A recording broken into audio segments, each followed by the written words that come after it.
All right.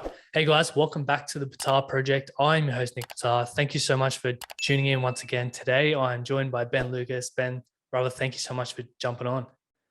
Mate, thanks for inviting me and thanks for having me. It's good to be here and good to chat. It's a beautiful day. Is it good weather where you are? Yeah, it is. I think the weatherman got it wrong today. I think it was supposed to rain, but woke up and it was a real sunny day. So got out of the house, went for a run and had a swim, which is a good start to the day. So yeah, pretty blessed. Yeah, it's a beautiful Saturday morning. I went for a walk this morning as well. The sun's out, blue skies, and as you said, it was meant to like storm down and like piss down on the Yeah. weekend. I was like, well, where's that rain? Yeah, I know. Might creep in the suburb, but we'll see. It's a good start. So. I like to start my podcast with gratefuls, man. So what's something you're grateful for today? I'll try and come up with something that isn't the things that I just said. What am I grateful? No, I think I have to go with salt water. Yeah. Pretty fortunate where I live near the beach, and yeah, I've had a friend say to me the other day, like, no one ever regrets a swim. Like sometimes it's cold or rainy and whatever, and you're like, oh, I don't know, but once you get in, it's just I feel like the salt water is something that's like good for my soul. So yeah, pretty fortunate where I live and that I can get in the water in the morning. So gonna stick with that one. Do you jump in the middle of winter? This is the first winter in a while that I've actually like swum through winter, because like I'm a pretty skinny guy, so I get cold really easily. There's not much meat on my bones. I feel you, bro. I feel you. Yeah, it's like I'm in the water for 5 minutes and I'm freezing. So usually I don't swim in winter, but I lived in Melbourne for 2 years, and like Sydney people complain about the cold, and then you move to Melbourne and you're like, oh no, this is cold. Yeah, the weather's shit down there. Yeah, so I feel like when I came back up, I was like, I can't really whinge and complain about winter being like 16 degrees, where like I was walking to work in Melbourne, it would be like 2 degrees, 5 degrees in the morning, stuff like that. So yeah, this year I actually swam through winter a bit. I think maybe that was like just because it was the only thing I could do in lockdowns as well. So it was like kind of forced to appreciate it a bit more. But yeah, I'm going to try and do it a bit more, because I feel like I'm too much of a sook. I'm too fortunate that I can be like, no, I don't. Like the beach is right there, and I'm like worried about it not being warm enough to swim. It's a bit ridiculous. Yeah, I don't swim unless it's like really warm, but I do cold showers, like cold therapy. Man, it's so good for the body. Yeah, I read something, or like saw a thing on Instagram recently about that, and it's like there's this guy called Huberman Lab. He's like a scientist that posts this like awesome stuff on Instagram. I think he's got a podcast as well, but he was talking about like the science behind cold therapy and like why your body starts to crave it after a while. And it's like creates this sort of like dopamine spike. And then after a while of doing it, you start to look forward to it because you like anticipate the dopamine that the shock kind of gives you. I'm probably butchering the science of that, but the point is there's like real proof behind why it's a good habit to create. Well, do you follow Wim Hof? No, I know about his stuff. I don't follow him, but I've got a couple of mates that are into that stuff as well. Yeah, that guy's a lunatic, bro. I don't know, man. And it just goes to show how far you can push the body, though. It's crazy. Yeah, it is. He's wide different, that bloke. But anyways, for the listeners who don't know who you are, who is Ben Lucas and what do you do? I guess recently I've described myself as like, I'm just an ordinary guy. I'm just a generic Aussie bloke. I don't think there's anything special about me, but I run a project, I guess, called 2 Minute Mates, which is like a mental health passion point that I like started maybe 3.5 years ago now, 3 years. And so I was kind of one of those people that was seeing the stats and hearing all of the news about where mental health was at in Australia. And I just got sort of sick and tired of sitting on my hands about it. And when it started to impact people that I knew or had heard of and sort of people in my friendship circle, I came up with this idea called 2 Minute Mates, which was just like, it only takes 2 minutes to check in on someone or like to reach out to a mate. Like it's 2 minutes out of your day, which is really easy to do. And then that might be, you might change someone's day, or it might be something bigger than that for them. So I've just sort of been spreading that message around like the importance of checking in on people, and also like creating accountability and helping people with, I guess, the communication tools. Because I think like more and more in the society we live in, we're forgetting how to communicate with people. Like everything's so digital now and disconnected, and social distancing and all that kind of stuff. Like it's put me on this sort of journey of like the importance of like human connection, and doing the shit in like kind of an old school way, I guess, that used to be natural, but now it's almost unnatural because we're so used to everything being like virtual or digital, or like, you know, just not having that human connection with people. So yeah, that's kind of like a bit of a side hustle sounds wrong. It sounds like I'm making money off it or something, but it's just, I just love that stuff. Like I love talking about it. I love being there for my friends, and like the value that I get out of starting those conversations and seeing how it helps other people and stuff just like really energizes me. So yeah, that's, I guess that's who I am. Awesome. Yeah, it's a passion project. We'll say that's what it is.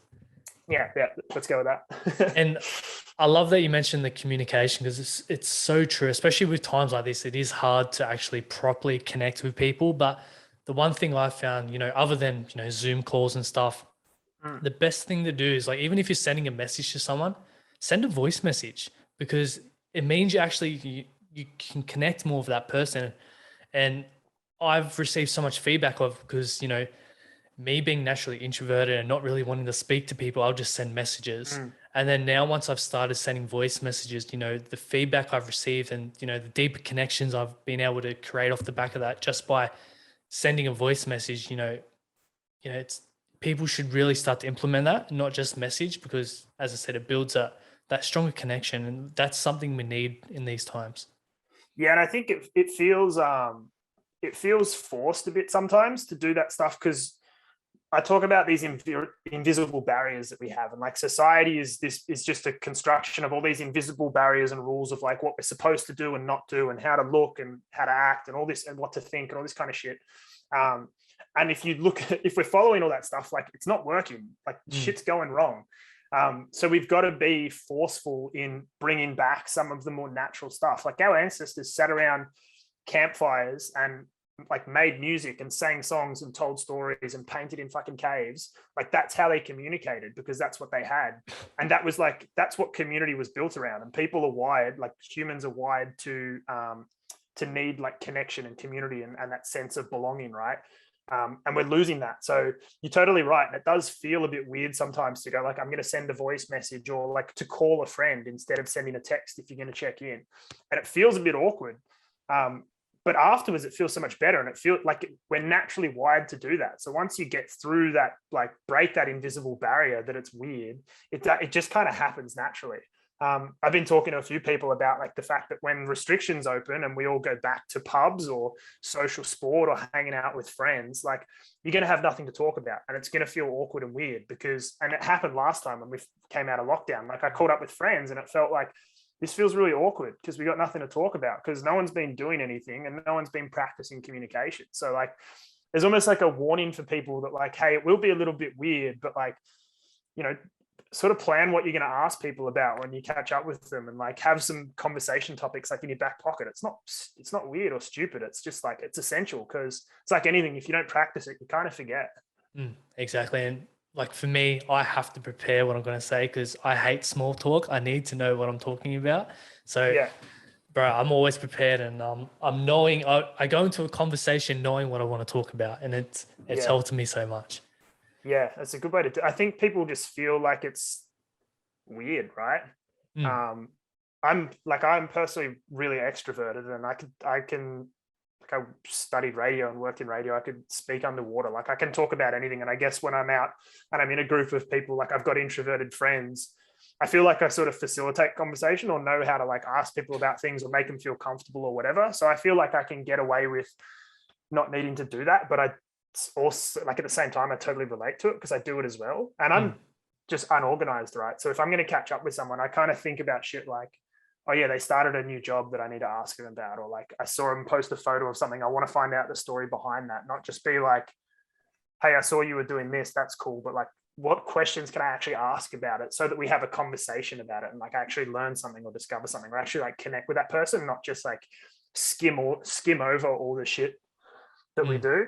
And something that I like one of the points that I give when I do workshops for 2 Minute Mates is like you should never talk to everyone at the party, is like this idea that I had of sometimes you go to a house party and you feel like everyone's here and you see everyone and like you get a drink and you're talking to one person and then you go and talk to someone else. You go home and you're like, I feel like stimulated, like overwhelmed with all the people I saw, but I didn't actually talk to anyone. Like you didn't have any meaningful conversations. And so it's this idea of like, go to a party and just like pick 3 people that you want to speak to and like have deep conversations with those people. And afterwards you feel like you had such a better time than like saying hi to everyone, but talking to no one. Yeah, bro, I can relate to that because if you talk to everyone, you're just skimming past everything and you're not really curating that emotion. And that means you don't Mm, remember that person or what you talk about. The way you remember stuff is when you attach emotion to it. And so yeah, if you I like pick that. those 2, 3 people and you have a deep conversation, well, then you're going to remember it more. And then you're also going to have that connection with them. Yeah, 100%. That's it. Now, with 2 minute mates, have you had your own mental health battles? Because I think there's this misconception that you can't talk about mental health, you can't advocate for mental health if you haven't had your own struggles. Yeah. I like the easy way to answer that question is no. And like I've done stuff with people in this, like there's sort of like a little community, I guess, of people in this mental health, like awareness and advocacy space, like people like yourself that have podcasts or run projects, and everyone sort of connects, and that's really good. And I find there is like consistently, there's a lot of people in the space who have had their own experience or like journey or trouble, which is natural because that's kind of what sparks the action that they want to get involved or share a story. For me, I like, not really. I don't really feel like I did. I feel like in hindsight, I like, now that I have such a broader, like holistic understanding of what mental health is, I was like, oh yeah, back then my mental health was like fucking terrible. And it was like poor mental health that was making me act bad, like poorly, or that was making me feel bad or whatever. But at the time, I wouldn't say it was like a mental health problem. And by that, I mean, like I was depressed, but I wasn't suffering from depression. It's kind of like out of no reason, which is kind of, I feel like that's how we sort of talk about depression at the moment, is that it's this thing that like pops up when you're depressed, as opposed to like depression being brought on by something or feeling depressed because something's happened.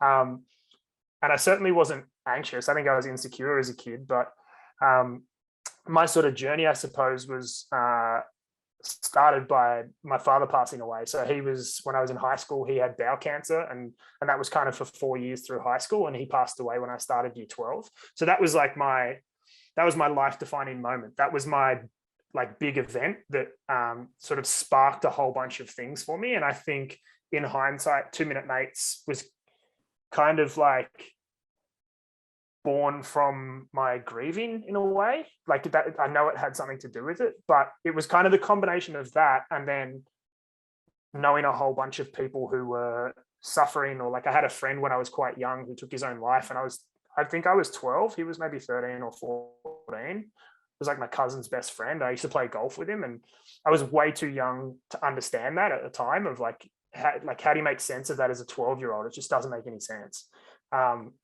So that was sort of like my first brush with suicide, if you call it that. And then there was like a couple of other people.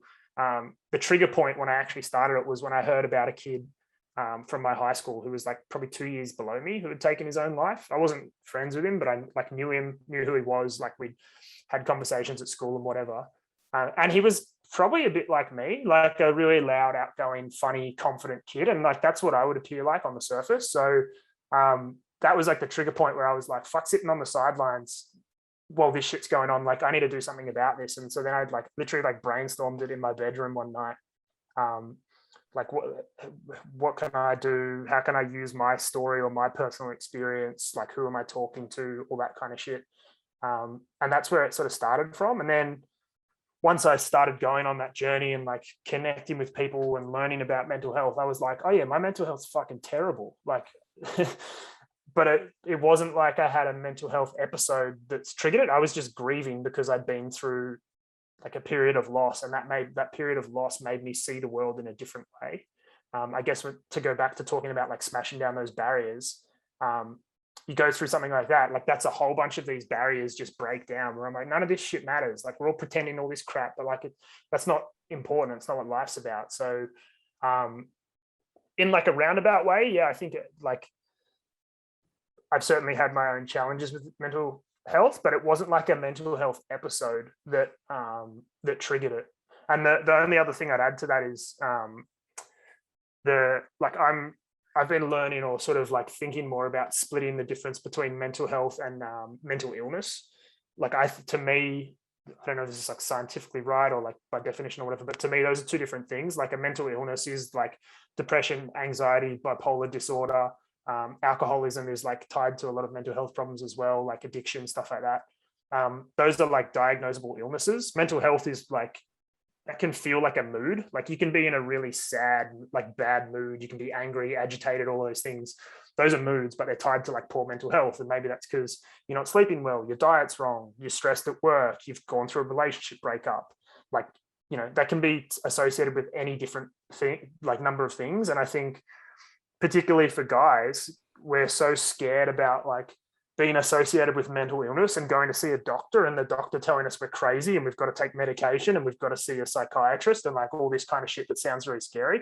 And it's actually not any of that. Like I go to a counselor and psychologist all the time. I recommend it for everyone because it just like, it levels me out a bit when I'm getting a bit hectic, right? And it just makes me feel clear-headed and refreshed and energized and all that kind of stuff. Like they're not trying to put me in hospital. They're not trying to diagnose me with whatever and give me medication. They just want me to like express myself because we don't have the opportunity to express ourselves in like our social groups, or you know, currently a lot of people don't in the way that they, you know, kind of live. So I think that differentiation is important, and I also think that it's important that more and more people start to understand that and identify what those things are, because then you see it in other people and you actually know how to react or how to help or how to start the conversation or you know, provide support or whatever that might be. Yeah, I definitely agree with that. And it is so true. Like we all have mental health, whether it's good or bad, or whether it's, you know, really bad with depression and suicide. And I would agree I would class that as mental illness because it's diagnosed and, you know, you need, I guess, treatment for it. But mental health is, you know, if you're going for a rough patch in life, doesn't mean you're depressed. You're just having a bad, you know, period in your life where you need to kind of be self-aware and realize what's going wrong, where can I fix stuff, and talk to people about it. And I think some people, because maybe what they're going through isn't depression or suicidal thoughts, they think their story is not worthy enough to talk about, or they don't think it's mental health. They just, you know, they bottle it up, and it brews over time, and then eventually it explodes because, yeah, they feel like it's not important enough, and they feel like they can't reach out to people. But I'm a big believer, you know, we need to be more proactive, not reactive to it. You know, if even if you are having a bad day, a bad week, talk to someone. You know, you have family, you have friends that love you and care about you. And even if you get to a bad point, you know, there's Lifeline, there's Beyond Blue, there's all these organizations that you can reach out to. Don't leave it till it explodes and you're in a really dark spot, because it makes it so much harder to get out. Yeah, 100%. I think like, I think for me, like something that I sort of I've been thinking about recently is like mental health is a team sport. Like it's a team game. It's like our mental health is, to go back to that sense of like community and belonging that humans have, like that's inherently linked to like connection with other people and how we express ourselves to others and how others sort of like empathize or relate to us. Like mental health should be a team game. And so if you're trying to play by yourself, it's really fucking hard. And then all of that shit that is in your head feels like twice as heavy when it's in your head.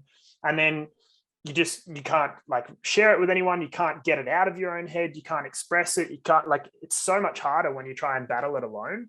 And I think if we start to think about mental health as more of a team game and building a support network around us, and I'm going to sneeze. I'm just building suspense. I think it's gone now. Yeah, I think if you got to build a support network around you, and if you do that when shit isn't really hectic, it's like, it's not this like big, oh, I'm struggling and I need you for this, and you're not asking anything of people. You're asking them just to be normal fucking friends. Like that's what friendship is about, or family, or whoever they might be, even like colleagues and stuff, you know, like the workplace has changed. If you establish that stuff when you're in a good space, it's way easier to bring it up if something does go wrong. But if you wait until, like you said, you bottle up and exploded, it's too late, because people don't know how, we're not equipped to deal with that shit. You've let it become something bigger. So then you do need to go and seek like more professional support, which is going to be in theory harder to do because that person's gone further down the path of thinking they've got to fix it by themselves. Like building the foundations around you in like strong relationships and strong friendships, like, and like emotional connections that you mentioned before, like that is going to help your mental health when it needs to help your mental health. You're not necessarily doing that shit for your mental health when you start. You're just doing it for good relationships and like feeling better about yourself and getting the most out of your connections. But it 100% like relates to people that have that stuff are less likely to kind of fall down this path of thinking they've got to battle all this shit alone. And you're right, being like proactive rather than reactive is like totally what 2 Minute Mates was about talking to people who weren't struggling rather than people that were struggling. Like instead of saying, if you're struggling, speak up, because majority of people aren't. When we look at the statistics, it's saying like, I say to people, like, if you give a fuck about your friends, like if you would do anything for your friends, then you should, because statistically 1 in 4 of those friends, if you're in a group, if you've got a group of 12 mates, 3 of those are going to have some sort of mental health challenge going on at some point in their life.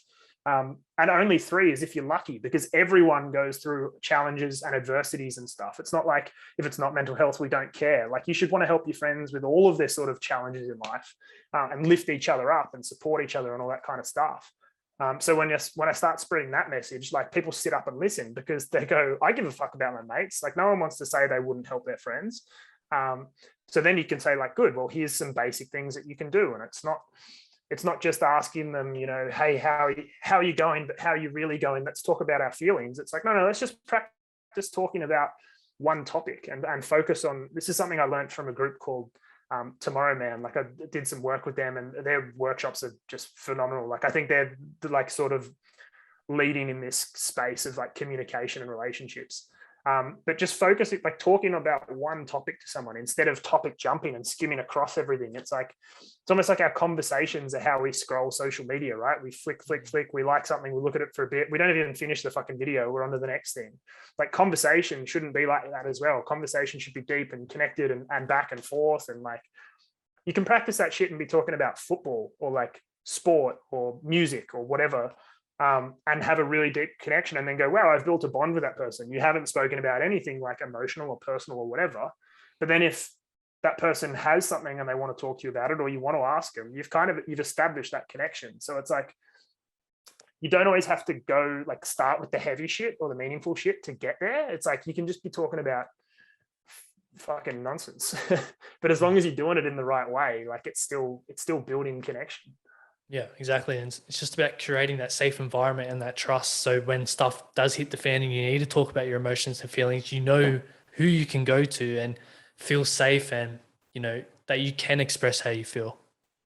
Totally. And it's the hardest part is starting like and getting people to realize that. But then it's like, once you do, it's like this weight off your shoulder. Like it's such a release. And again, to go back to Tomorrow Man, I've seen it in workshops with those guys where there's kind of like, you're in a high school, like high school is a very fucking weird environment for like young guys. It's like testosterone's through the roof. Everyone's trying to figure out who the fuck they are, like trying to be strong, all of that like classic male stereotype stuff. And they'll facilitate these workshops in a room. And then a kid will like at some point share something personal or emotional.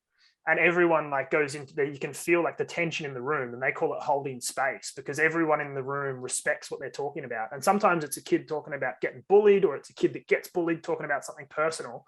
And then there's kind of this power shift where all of the like alpha kids in the room, like the jock kind of kids go, like they put that guard down and they actually go, actually, that's cool as fuck that you shared that. And like, I really respect you. And I like, they might even share their own thing, right? And it's like that's like a little example, I think, of like what society is like at a whole. Like we're all kind of so tensed and got these like guards up and shit, and it's really scary to put those down and be vulnerable, because you go, what happens if I'm like neglected, or what if I'm rejected, or what if people laugh at me? But as soon as you do that, like who the fuck's going to laugh at you, or like who's going to take the piss out of somebody that's being vulnerable? Like that if that person's taking the piss, they're the one that's getting rejected. So you suddenly hold all this power, and people come to you and they tell you they care about you and they empathize with you and they listen and they ask questions, and you feel like empowered by those people.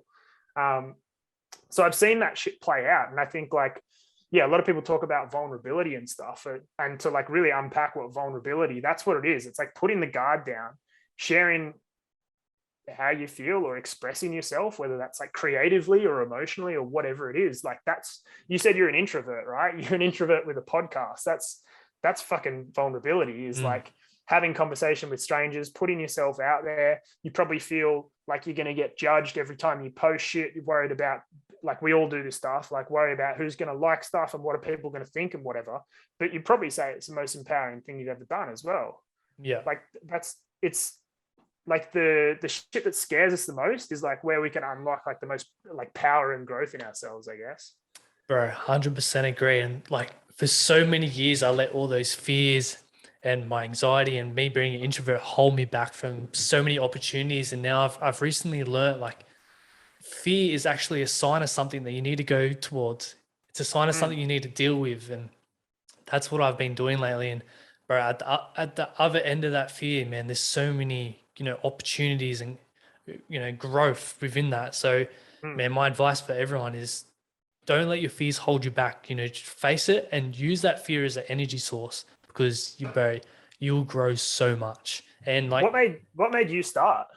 Like, bro, what was the turning point for you? so the turning point for me was because I was introverted. And I was like, fuck, I always had this gut feeling, this inner feeling that I wanted to impact people and help people. And I just didn't know how to do it. And do you follow Gary Vee by any chance?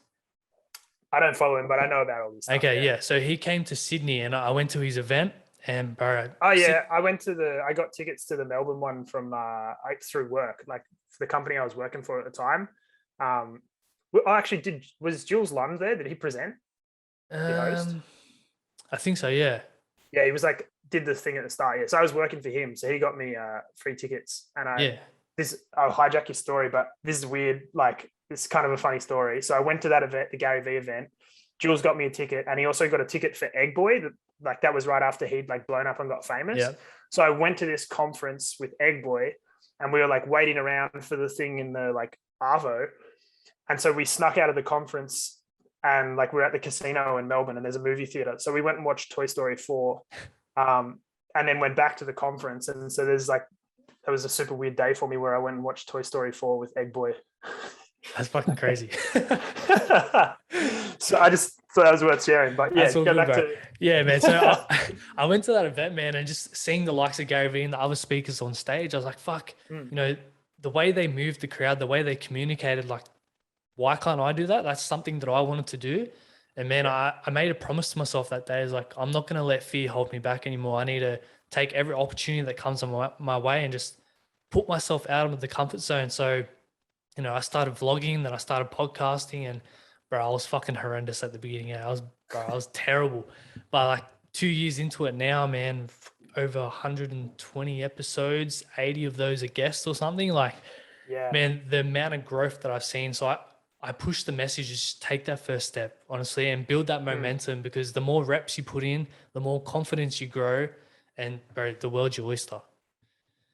Yeah, that's sick, man. I feel like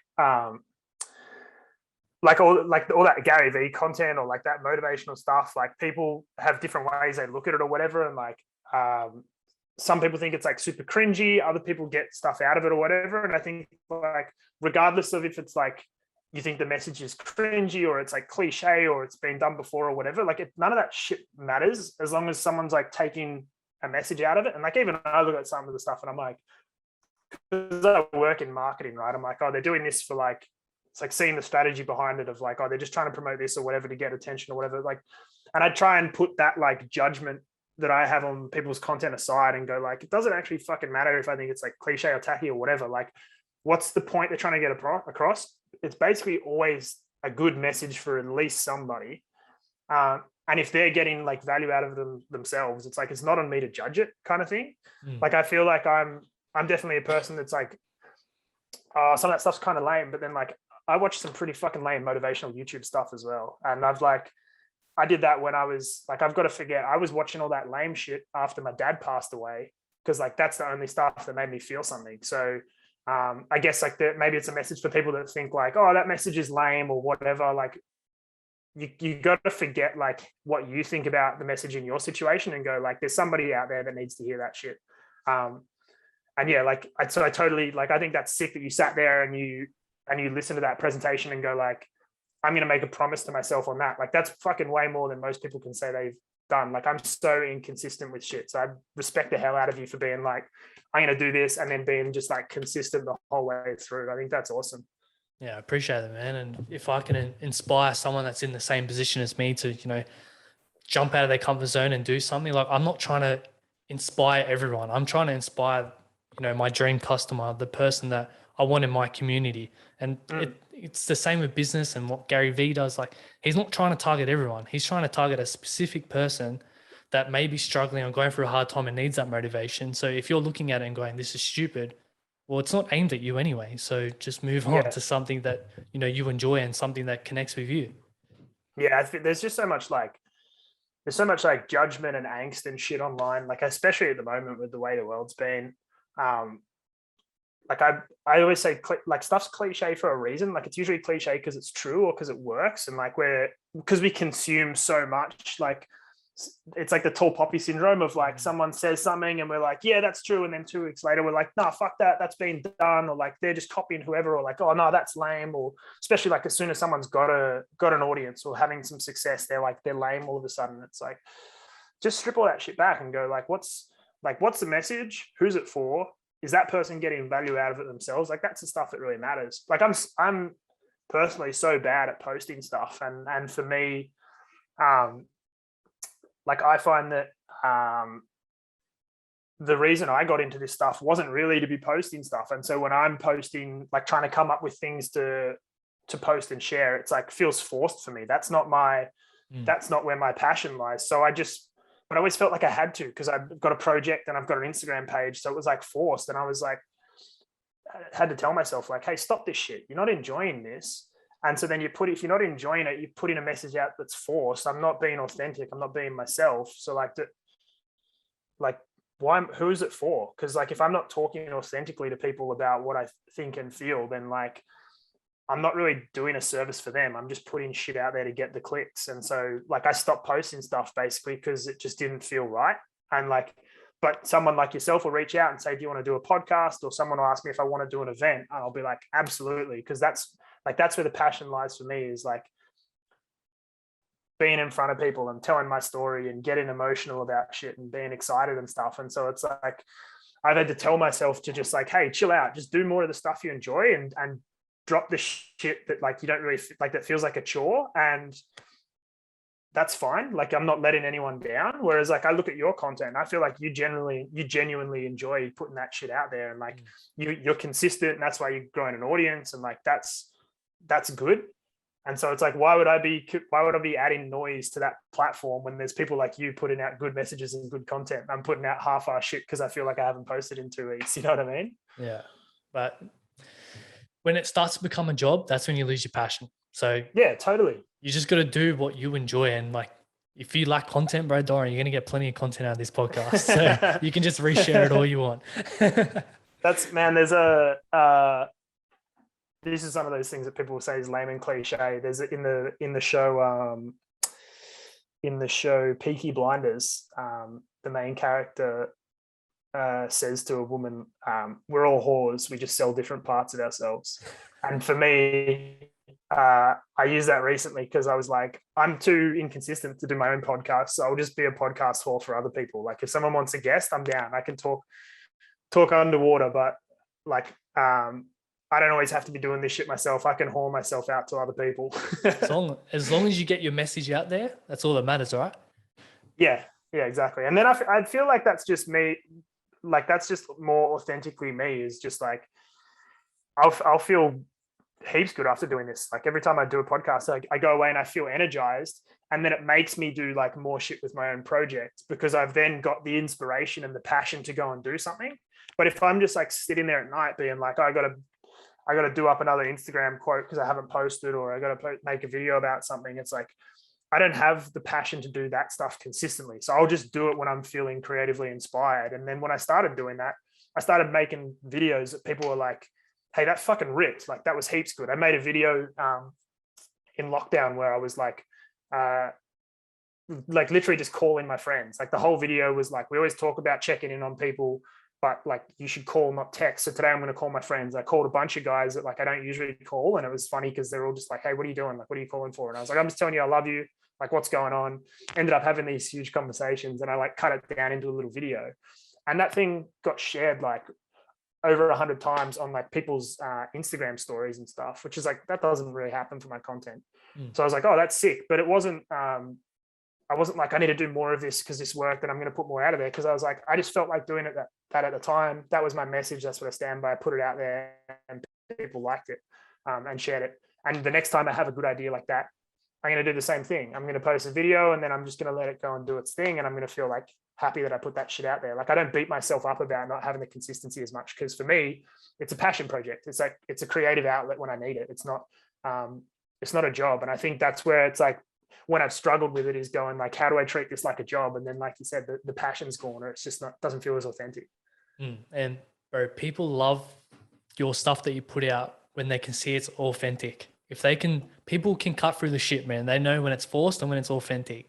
So if you just focus on being authentic, bro, you'll put out great content, whether it's 1 piece a week or 2 pieces, whatever, how many ever pieces of content you put out a week. But as long as you stay authentic to it and your passion's still there, man, bro, you'll connect with so many people and inspire a lot.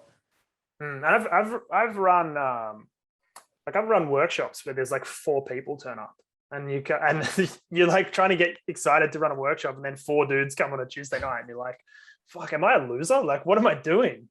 And then you deliver the workshop, you deliver the content. And once I deliver that content, because I believe in it and I'm passionate about it and it's my story, like whether there's 150 people in the room or 4, like I'm bringing the same energy and like passion and shit to that.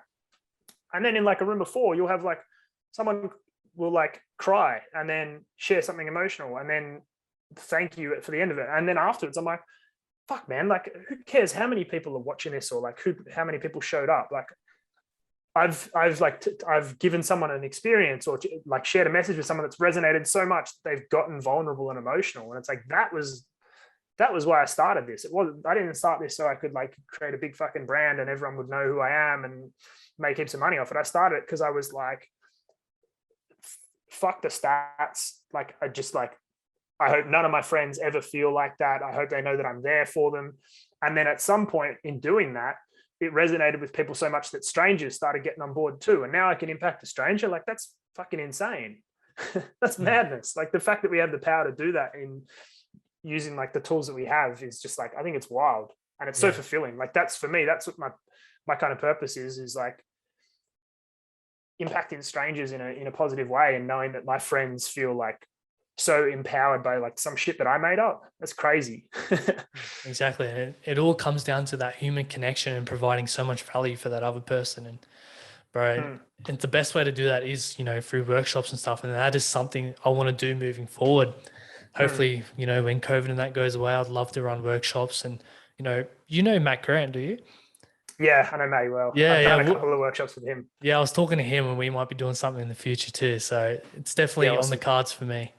Matt's great, man. Like he's one of my favorite people in this space, because like when you talk about being authentic and genuine, like that's Matt to a T. Everything he posts is like him, and like he'll take the piss out of himself. Like he's just having so much fun with his kids and his family, and he's posting when he's like on a high and he's posting when he's on a low. Like there's no fucking nonsense around it. And everyone that I know that like has followed him or found him through me or whatever has said the same stuff. Like for me, he's the epitome of like a genuine person in this space who's just like trying to make a difference, which is awesome.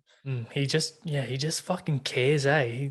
Bro, and he's not scared to show his emotions. Like he'll cry, but that shows how much he cares and how passionate he is about what he does. And man, that's what I love about the bloke. Yeah, he's a good dude. I got introed like to him through a like mutual friend. He was running an Are You OK Day event at his gym. It was like an intimate thing with like 10 people. And I showed up. I was like, yeah, sweet. Didn't really know what it was. And there was like, basically everyone there were like gym owners and like CrossFitter. There was like pro CrossFitter there and shit. And we did like a workout, and I was getting absolutely flogged. I was like, what have I done? And then like had a beer and talked about our different experiences and stuff. And like, he's got a natural knack for like bringing people together and like getting people to, share their stories and open up and stuff. It's like, we definitely need more people like him in the world. Exactly. Now with 2 Minute Mates, Where are you looking to take it? What's the vision you got for it? Man, I don't know. I've had so many different ideas about what I could do. Like at one point I was going to make it a club, and like have memberships. My idea was to like create Australia's first mental health club. And then like the big picture was like, in the same way that you have gyms, you have like clubs where people can go and hang out. You can run events and whatever, and like create like a safe space, particularly for men. Like it's, when I had that idea, I was like very focused on male content. Now I'm a bit more broad because I just think there's a need for it. But that's like a huge plan that never really worked. I thought I was going to make it into an app. I thought I was going to do a podcast. I thought I was going to do events every week and speak in schools. And I've like done all these little things sort of like inconsistently. But I think like what I've landed on is like, it can just be kind of fluid. It can be whatever it needs to be. Like if people want to do events, or if someone has a need, like someone asks if I'll talk at something, I'll be like, yeah, for sure, I'll do it. And then I'll go and do it. Like I've done charity touch football days with prison guards. I've done touch football days with like small groups of mates. I've talked at barbecues. I've done sports events, schools, spoken at like local councils, heaps of podcasts. Like I do my own events when I can. I just kind of, I feel like whatever the opportunity is now, because I've been doing it for long enough that opportunities kind of come up, I say yes. And then like I've got a good job and I'm busy enough in my own life already that I don't need to kind of do anything else with it. I'm happy for it to just like sort of have the momentum that it has. And I think one of the things I love about it the most is like I put my logo on shirts, and like I sell shirts, and the money that I get from the shirts I put into workshops or partnering with other groups who are doing stuff. But so often I have mates who say like, oh, do you know such and such? And I'm like, yeah, how do you know him? And they're like, oh, I don't, but I saw him wearing a 2 Minute Mate shirt. And I went over and I said, oh, do you know Ben? And, or like people at Bucks parties have like connected because they both know me, and one of them's wearing a shirt, and then they immediately, like they've got a bond and a connection or whatever. And I think that's the stuff I love the most, is like, now I'm not doing any work and I'm bringing people together, or they're telling me about how they're sharing that message with their other friendship groups or at their workplace or whatever. And I'm kind of happy for it to just be whatever it is. And like at some point, maybe I'll grow up and I'll stop doing it, but it will always still exist now. I think that's what I've like sort of landed on. I've created something that will always exist because it's like it's a movement or a belief as opposed to like a product. And I'm really happy with that. Like I struggled with that for a while because I was like, fuck, what is this? Like where is it going? And I realized once I was thinking about that, I was thinking too much about like what the impact or the result was going to be, and not like what the message or the work was, not like doing the work, doing the important stuff. Which is probably like a pretty shit answer to what it's going to be. Cause like, I don't know, but I know that I'm now comfortable with it being whatever it becomes, rather than putting pressure on myself for it to be this like great big thing, which I probably did too much when I was like a bit younger and starting it. But I'm like really happy with where it's at the moment. I've got heaps of stuff lined up for, like I've been trying to book these workshops with and partner with Tomorrow Man to get them to run some workshops for ages. But with all the restrictions and stuff, they keep getting moved. And I think like that's where I probably provide the most value, is in person. So just talking in person as much to people as I can is probably what I want to get back to doing, especially after the lockdowns. But it'll become what it becomes, I guess. Exactly. Just take it day by day and focus on impacting and providing as much value as possible. That's it. I think it's hard as well at the moment. Like it's worth calling out for anybody that's like has any kind of passion project or whatever at the moment, is like, I'm pretty uninspired to be doing shit for the past couple of months. Like it's not an easy time to be putting creative energy into something and trying to put a positive message out there. Like there's not a lot of good shit going on for people. I think it's okay to acknowledge that and just like, it's like I deleted Instagram this week. I just tried to like disappear for a week. I just felt like I had to disconnect from my screen and be a bit more present in my life. And it's like, it's all going to be there when I go back. And when it is the right time, like I'll come hit the ground running with that message and stuff. But it's nice to just be able to like put that aside and go like, that's not my identity. Like that's not me. It's not who I am. It's part of who I am, but it's like I'm still I've got other shit that I got to focus on. And I think like it's really hard when you feel like you create something that you become accountable for other people, or like you've got a sense of responsibility. It becomes really hard to like actually look after yourself as well, especially in the mental health space. Like I had this massive challenge probably 18 months ago. Oh no, it was maybe 2 years ago now, but it was like, I was known as the mental health guy all of a sudden. Like people would say, I'll put you in touch with my mate Ben, he's great to talk to, or hey, reaching out and saying, hey, how do I talk to my friend about this or whatever? And I thought I had to fix everything. Like I thought I was going to solve it. I was going to get us to no suicides, and the world's going to be a fucking happy place, and it's all going to be because of me. And so I wasn't doing any of that shit for myself. And I was living like this double life as the mental health guy and then the like insecure, unhappy, angry guy, you know, in my own life. And I had a bit of a breakdown about that. And then realized I had to start like actually practicing what I preach, and then like not trying to save everyone. Like it's brutal, but you can only save the people that want to be saved is what I've learned. So like people will be in a down space, but like the first step is on them. The first step is like they take ownership or they decide they want to make a change, then I can help you. But like I'm not accountable for you and what happens if you're not willing to do the work yourself. And that's like, it sounds kind of brutal, but yeah, that's sort of a challenge I had, because like I had a friend take his own life, for example, a guy I played football with, and I brought him down to the football club.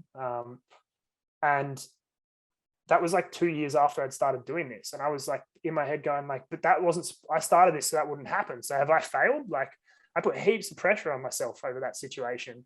And it wasn't warranted. And like, I look back at it now and I go, he was always suffering, and like, that's really unfortunate, but I don't think I could have done much else to help him. But I did bring him down to the football club. I gave him a network of mates. He told me how much he appreciated that. So did his parents told me how much he loved the football club and the fact that he got to experience that. So it's like, I can't really guilt myself because I couldn't save someone, because I did what I could. And if he spent his whole life suffering, I gave him like, you know, a small window of release, or a small window where he felt like he was loved and appreciated and whatever. And like he shared personal stuff with me that I'll be like forever grateful for, because I was able to still experience that connection, especially the fact now that I don't have that. So yeah, like that was a really tough time, but I think it's going through shit like that that's made me realize that I can't fix everyone, and I can't carry that weight around just because I'm the fucking mental health guy, you know, like I can still have shitty days, and it's probably more important to acknowledge the shitty days than talk about the good ones. Bro, I agree with that so much. It comes down to balance in your life. Like I've been through times where you just get caught up in, you know, social media and trying to put out as much content and help so many people. But at the end of the day, as you said, you know, you can give them the tools, you can put them in a healthy environment. But the saying is, you know, you can lead a horse to water, but you can't force it to drink. Like these people need to be accountable for their own actions and their own thoughts. And the only way they're going to get out of it is by finding their own inner strength and digging themselves out. You know, we can only do so much for them.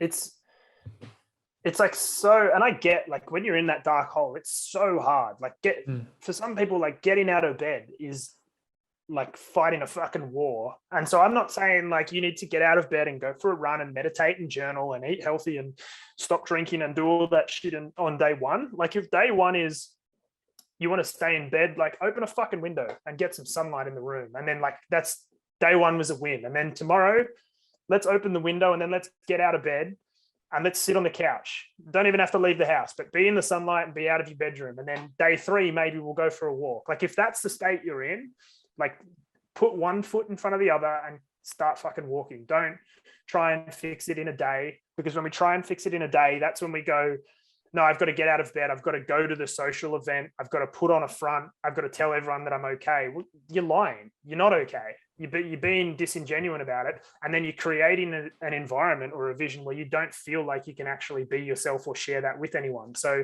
like if you're at that point, just actually be honest with yourself about where you're at, and like actually understanding where you're at is like the first step, I think, and going, this is where I'm at. And like, this is on me.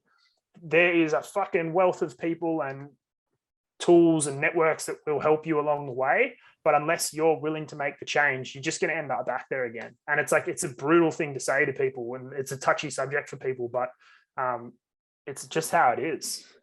Exactly. And as cliche as it is, like Rome wasn't built in a day. Mental health is going to be fixed in a day.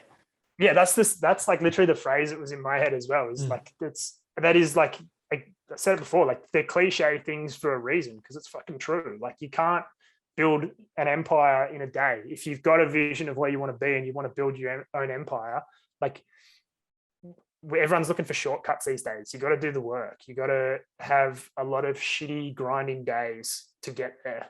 And that's something I can talk about, because I was in a pretty shitty place. I've been in really bad places before. Like I struggled for purpose and struggled for meaning. I thought I was like a phony or a fake. And I spent fucking ages working on myself. And now I'm proud of where I'm at. And so like you can talk about these things in hindsight. But for me, it started with self-awareness, because I was just lying to myself. And I think a lot of people, I see that in other people. Sometimes I hear things, you look at things, and you're lying to yourself. You're not, and I can't, it's not my job to tell you that you're lying to yourself, because that's not going to help you. Like you got to figure that out. And we're so bad at accepting or like acknowledging when we're wrong as well. Like everyone's trying to like place the winning bets. Like, see, I told you this, or like I was right. And it's like the most powerful thing I think we can do sometimes is say, hey, I was wrong, but what it's taught me, or what I realize, is I need to do this instead, or we need to do this instead. And then like, that's such a crucial step. And we're so scared of failure, but bro, so much growth and like lessons come out of failure. And in life, it's just like building a house, bro. I say all this cliche stuff, but you put I love it, man. I'm all for it, bro. You put one brick down at a time, man. You build that strong foundation. You build that strong house, and it's gonna stay strong. But if you slap up a house so quickly, it may look fine on the outside, bro. Inside, bro, it's all falling apart. And you just got to take your time. It's one day at a time, one foot after another, cliche after cliche, bro. But it's so fucking true. I think like if people want to know stuff that helps, like how to build that foundation, for me, like I work as a marketing strategist, and so strategy is all like about like frameworks, putting frameworks in place. So I'm very like list orientated, framework based. It doesn't work for everyone, but if you're trying to find a place to start, like write a list of your personal values, and or create some like pillars of your life. Like I'm not very organized. I don't have good structure in my life, but when I started to put like, these are my personal values, so these are the things that I stand for, and these are my pillars of things that I want to focus on, which was like self, health, wealth, relationships, and creativity. Those are my 5 pillars. Personal values. I want to be accountable. I want to be a man of my word.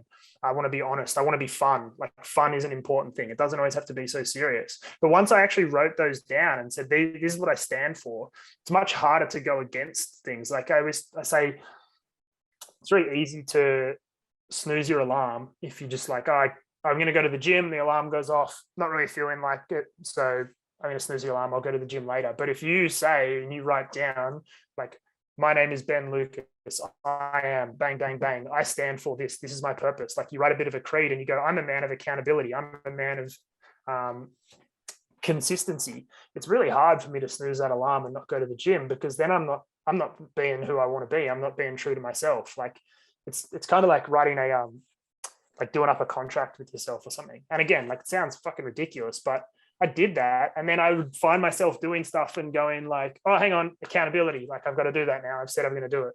Started making myself, and like, focus on one value for a month. Just go, how am I going to be present this month? Or how am I going to be a man of my word? Or how am I going to be courageous or brave? Or, whatever you're vulnerable.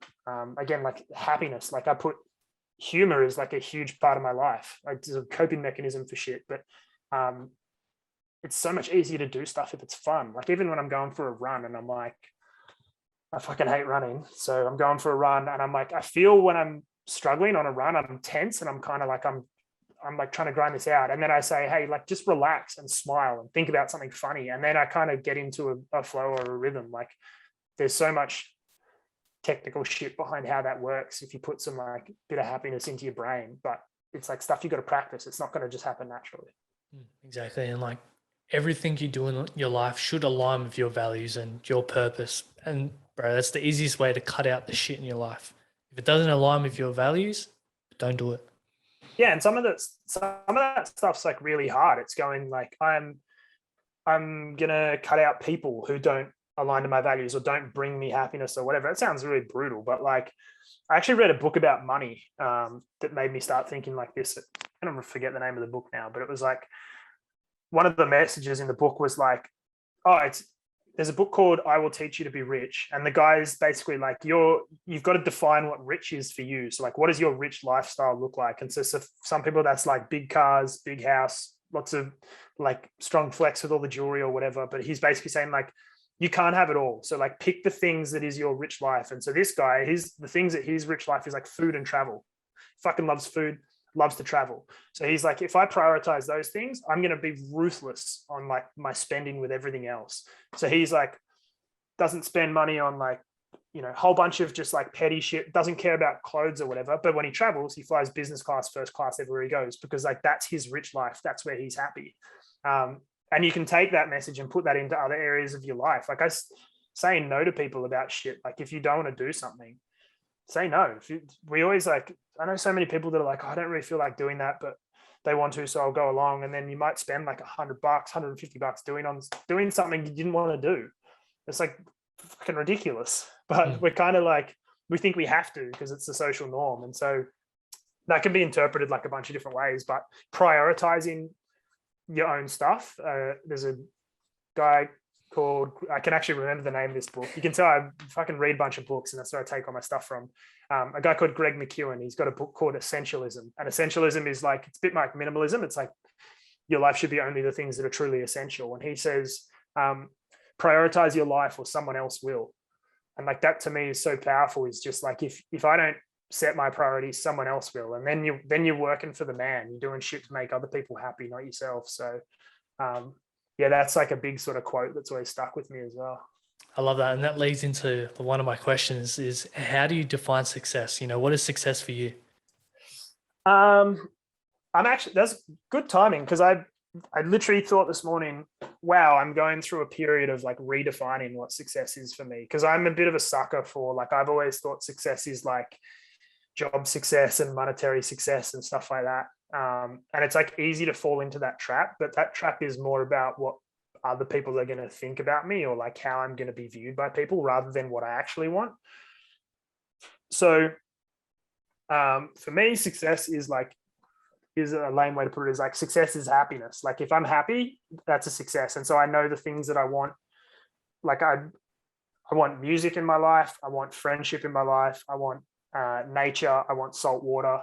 That's what success looks like for me. So I'll pay more rent to live in a place near the beach because I know the beach is like a pillar of my life, even though I could be saving money and living somewhere cheaper and then spending that money on things that might be a bit showy or whatever. Like, I don't care. Like I make jokes that I dress like a Sims character because I wear the same shit every day. I'm in black jeans and a t-shirt and I got like 2 pairs of runners and that's like basically my whole wardrobe. So I don't really give a shit about fashion. So I can save money on that. And then I can spend money on like my car, which is like like a car from the 70s. So it's like a rusty piece of shit. And I got to put all this money into it. And people would be like, that's such a like waste of money on a car. But that's what makes me happy. That's what success looks like for me, is like getting in my old school car, playing some music, cruising around, catching up with friends, having beers, all that. Like it's a simple life that I want. Like success for me is a really fucking simple life. And when I get caught up in all the other shit, I get away from the stuff that actually like makes me really happy.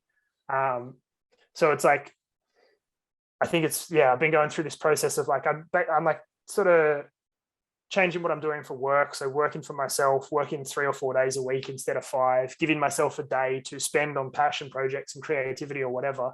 And it's like really fucking hard because I'm like making less money than I potentially could or turning down more money. And like, that's really hard to do because we tie so much of our success towards like how much money we're making or what we're going to be able to do with money. And so it's been like trying to rewire how I look at like money and success, I guess, to go like, yeah, it's going to feel weird earning less money, but I'm going to have more time. And there's things I can do creatively in that time that might make more money, but it also might make me a lot happier. And I might be better when I show up to work to do my job, because I'm only working 3 or 4 days a week. So I'm relaxed, I'm stress free. Then I'm thinking better. Like I've got a creative job, so I need to be switched on. I need to be able to bring creative ideas. And if I'm like overworked for more money, my work's actually like the quality of my work is worse, turns to shit. Bro, I love that and I agree so much. So many people, work 5, 6, 7 days a week, something they're not passionate about, and it just drains their energy and they don't do their job properly. Bro, your most valuable asset is your time, and you're not going to get it back. Money's always going to be there. Money comes and goes. You need to focus. People get caught up in, putting money higher than happiness. For me, bro, it's always happiness, and success for me is doing the things that bring happiness, spending time with people that I enjoy and love being around, and being able to impact people, that's success for me. And money comes with that. I'm a huge believer if you're doing something you're passionate about, if you're providing value for people and impacting people, the money's going to come off the back of that. You just got to follow your passions and your dreams. Yeah, for sure. I like a really good piece of advice I got from a mentor early on in like my corporate career, I guess, was like, don't ever think that the company owes you anything, and don't think that you owe them, because like this is a purely business transaction. And I was like, that always stuck with me. And I've worked in like big corporate companies and I've seen that. And it's like, if you think about like when you leave a job, there's like, you might have a farewell or whatever, but like the fucking company moves on so quickly. Like the new person starts a week later and it's the same shit. Like they're back in the meat grinder. But we get like this guilt into like, they're paying me really well, so I've got to like do extra hours, or like I've got this big responsibility, or like I can't afford to lose this job, so whatever. And like I guess I'm I'm a pretty fortunate person. I'm very privileged in the situations that I've been in. Some people don't have the choice to quit a job to chase happiness because they need that money. So like you might have to work harder for it, but there's still things you can do or ways around it that you can start to set yourself up for. Like I'm not saying go and quit your job and become a fucking hippie and whatever, like, and that's where you're going to find happiness, because like we live in a society where you still need to make a certain amount of money to like make ends meet, and there is a sense of happiness that comes with having a roof over your head and food on your table. Like let's not pretend that we live in some world where we can just get those things and whatever, because if you're like unemployed and homeless, you're going to be lonely and unhappy as well, right? So like everyone's going to have to work at some point. It's just like there's definitely the threshold where people start working for like the wrong reasons, or for like start chasing shit like gratification from other people, or like a sense of status or whatever.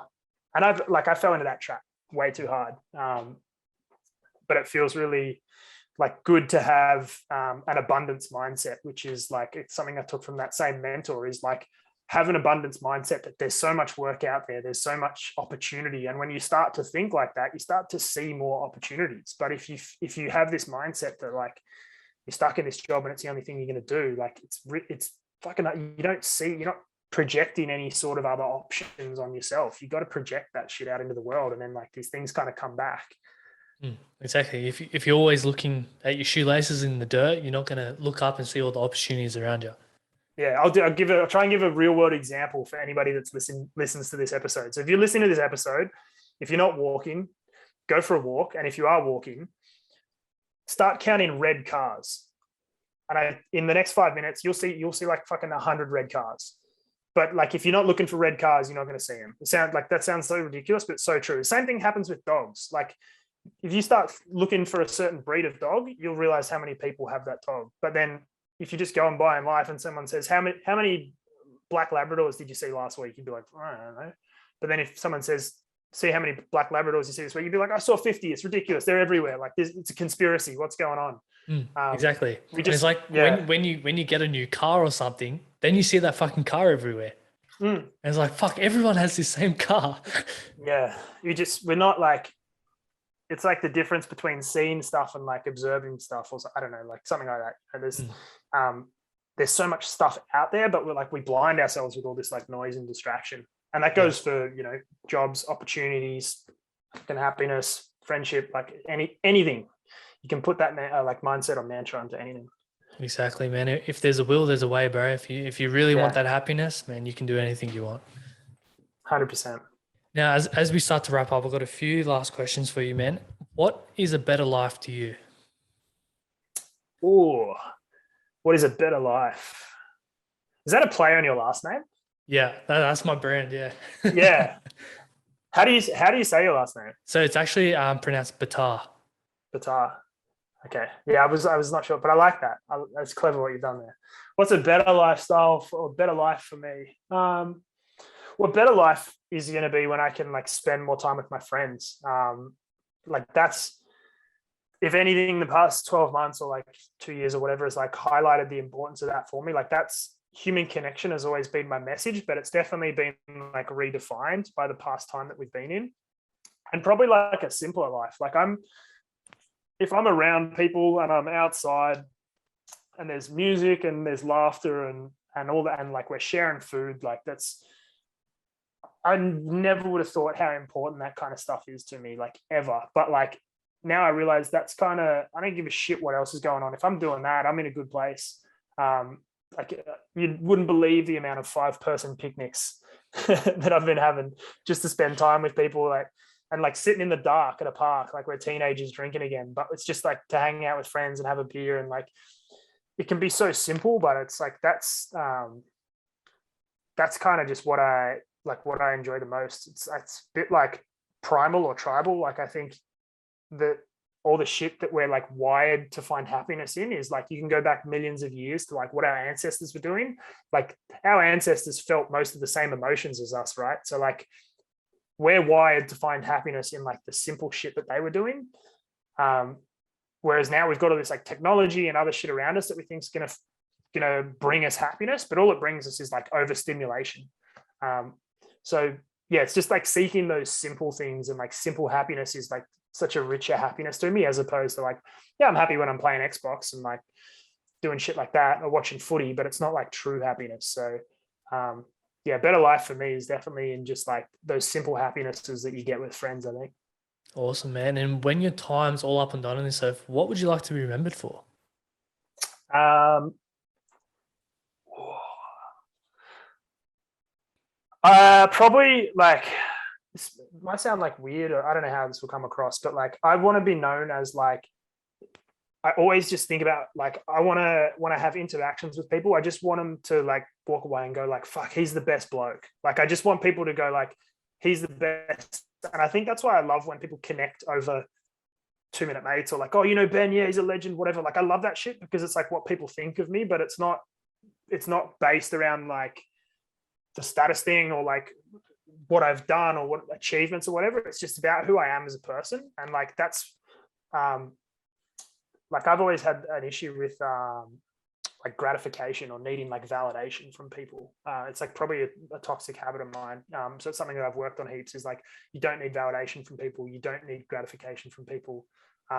Just like be comfortable in yourself, and that's all that matters. But like, I fucking love when like my friends are proud of me for like what I've done. Like that's like, being proud of yourself is cool, but like I'd be lying if I said it's not like just so sick when other people are proud of you. So I think if people are proud of me for like who I am, or people are like proud to be a friend of mine, like then I know that I've lived out the values of like who I want to be. I've walked as like the man that I wanted to be and said I was going to be, because my friends are proud to know me. And I think like, yeah, for me, that's kind of like the ultimate sort of goal in the end, is not like the lifestyles and the rich or the famous and all that sort of stuff, but it's just like having people around me be really fucking proud of who I am or who I was.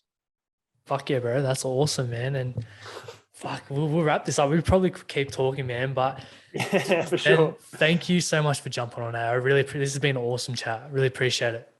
Thanks, man. Thanks for having me on. It's been a real good way to spend the morning, and yeah, it was a good chat. So I think we should definitely connect and chat some more. For sure, man. And for the listeners, where's the best place to find you on social media? At 2 Minute Mates is my Instagram handle. Even though I said I haven't been posting much, I'll be back on there. I'll post something at some point. And www.2minutemates.com if you want to hear sort of what I'm about or what I believe in, and get in touch. There's a good sort of story about me and what I stand for on there as well. Too easy. I'll put all the links in the description. Everyone go check out what Ben's doing. He's doing great work. And thank you so much for tuning in once again. If you got some value from this episode, please remember to like, share, and subscribe. I'd really appreciate it. And we'll see you guys in the next episode. Cheers.